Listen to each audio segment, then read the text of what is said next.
Усіх вітаємо, любі друзі! В цьому випуску величезний скандал та бійка після матчу Іспанія-Аргентина. Ви повинні це побачити. Трамп зробив шокуючу заяву в адресу Інфантіно. Челсі остаточно вирішив долю українця Михайла Мудрика. Любі друзі, підтримайте україномовний Ютуб вашим лайком цьому відео та поїхали дивитися новий випуск разом. Дональд Трамп доручив Інфантіно провести наступний чемпіонат світу з футболу, знову в Америці. Президент Америки Дональд Трамп заявив голові ФІФА Джанні Інфантіно, що Сполучені Штати негайно подадуть заявку на проведення чемпіонату світу з футболу, високо оцінивши успіх турніру 2026 року. Ось що заявив Трамп, цитуємо президента. Судячи з цифр, ми негайно робимо новий запит на проведення чемпіонату світу з футболу. Але я сказав, щоб уникнути шоку, ви могли б оголосити про нас, а потім, можливо, про наступний турнір і навіть про ще один. Але ми повинні зробити це знову, і ми повинні зробити це, доки я живий. Чуєш, Джанні? – заявив Трамп.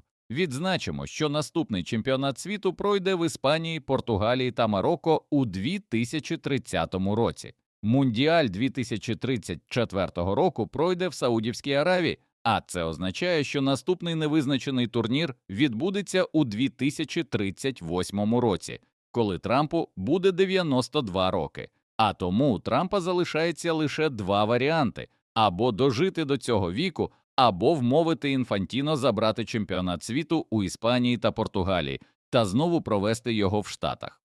А тим часом відбувся фінал чемпіонату світу з футболу. У головному матчі усіх 4 років зійшлися Іспанія та Аргентина, дві найсильніші збірні своїх континентів, чинний чемпіон Європи та чинний чемпіон Латинської Америки. Матч між двома командами відвідали і найвідоміші українські спортсмени. На цю гру прибули легендарні українські спортсмени – боксер Олександр Усик та футболіст Андрій Шевченко разом з сином Крістіаном Шевченком. Вони були у ВІП-зоні. Сам Усик вболівав за Іспанію та прийшов у футболці цієї збірної. Але розпочалося все з церемонії відкриття фіналу, яка пройшла в Америці. У шоу взяли участь відомі виконавці та зірки соцмереж, серед яких Робі Вільямс, Ніколь Шерзінгер та Айшоу Спід. До передматчевої програми також долучився голлівудський актор Том Круз. Однак масштабне дійство не вразило футбольних уболівальників. Глядачі масово розкритикували церемонію у соціальних мережах, назвавши її нудною та невдалою. Не досить видовищним вийшов і перший тайм матчу між збірними Іспанії та Аргентини. Гра розпочалася дуже обережно, проте трохи більше активності було від Іспанії, але створити багато гольових моментів європейська машина не змогла. А потім від Аргентини знову розпочалася брудна гра, яка була і до цього у матчах плей-офф. Аргентинці відразу ж продемонстрували, що церемонитися вони не будуть. В Іспанії діставалося Ямалю та особливо Ольмо, з якими не церемонилися Макалістер та Енцо. А другому таймі Аргентина випустила на полі Паредеса, який почав грати ще грубіше, та вже за перші 5 хвилин отримав жовту, але не зупинився та продовжив фолити. У другому таймі, як і в першому, перевага Іспанії на полі була помітною. Аргентинці могли зупинити технічних іспанців тільки грубою грою та антифутболом. За 90 хвилин Аргентина так і не змогла створити жодного удару по воротам Іспанії та оформила антирекорд за цим показником за історію усіх чемпіонатів світу. Іспанія постійно тиснула, але не могла втілити свою перемогу по володінню м'ячем точними ударами. На заваді був кіпер Мартінес, який витягнув декілька неймовірних сейвів. Уже наприкінці другого тайму аргентинська команда залишилася в меншості, що було, в принципі, очікувано. Енцо Фернандес грубо скосив захисника Іспанії та отримав друге попередження, яке переросло в червону картку. Далі Мессі намагався випросити у арбітра червону для Кукурелі за прикривання рота, але червоної не було. Після цього уже наприкінці доданого часу арбітр міг вилучати і Паредеса, але не дав йому другу жовту, а Ямаль не забив зі штрафного. Далі гра перейшла у додатковий час. І тут Іспанія нарешті забила зусиллями Ніко Вільямса, але суддя не зарахував чистий гол, нібито побачивши фол Меріно в атаці. Після цього той самий Меріно пробачив аргентинців ударом головою впритул, не влучивши у кут воріт. Але Іспанія таки свого досягла. На 106-й хвилині після подачі Ніко Вільямс скинув під удар Торресу, і той відкрив рахунок, пробивши метрів з 10 під поперечину. Звісно, Аргентина побігла вперед.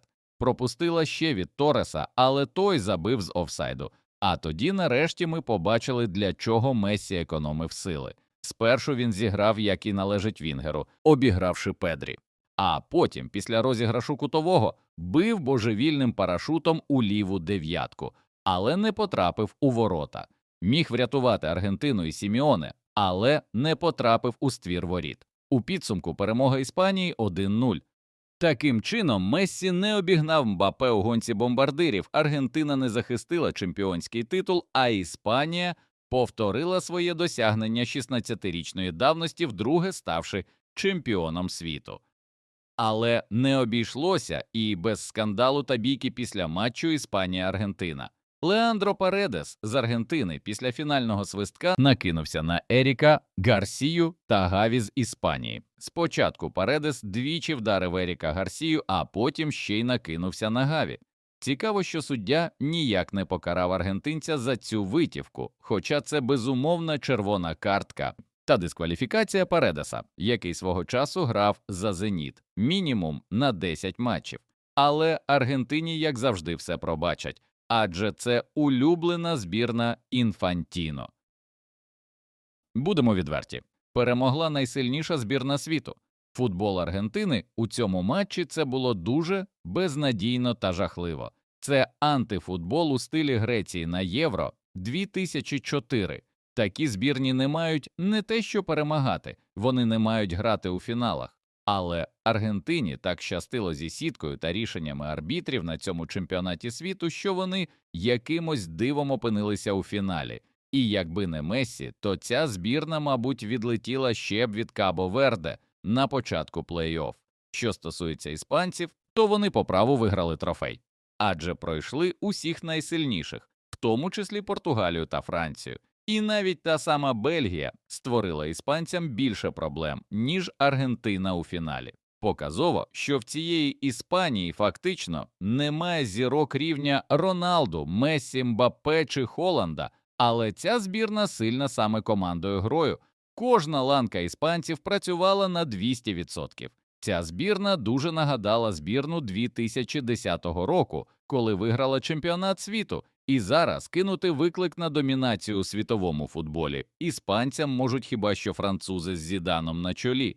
Інші збірні не готові конкурувати з цією іспанською машиною. Друзі, ставте лайк цьому відео, якщо також погоджуєтесь, що Іспанія справедливо виграла чемпіонат світу з футболу. Завершуємо випуск позитивною новиною для нашого Михайла Мудрика. За інформацією британської преси, головний тренер Челсі Хабі Алонсо буде готовий дати шанс українському вінгеру Михайлу Мудрику. Іспанський тренер чекає остаточне рішення щодо допінгової справи гравця. При цьому Алонсо добре знайомий із можливостями Мудрика ще з часів роботи у німецькому Байері, де стежив за виступами українця. Наставник синіх вважає Мудрика талановитим гравцем із великим потенціалом і не виключає, що він може відіграти важливу роль у команді. В Челсі продовжують вірити в Мудрика та вважають його важливим гравцем у проєкті лондонців на найближчі 5 років. Нагадаємо, востаннє Мудрик виходив на поле за лондонський клуб у листопаді 2024 року. Після цього його відсторонили через порушення антидопінгових правил, а згодом футболіст отримав 4-річну дискваліфікацію, яку зараз намагається скасувати через КАС. А у нас на цьому все. Дякуємо, любі друзі, вам за ефір. Поставте, будь ласка, лайк цьому відео та підпишіться на канал. До нових зустрічей, бережіть себе та Україну.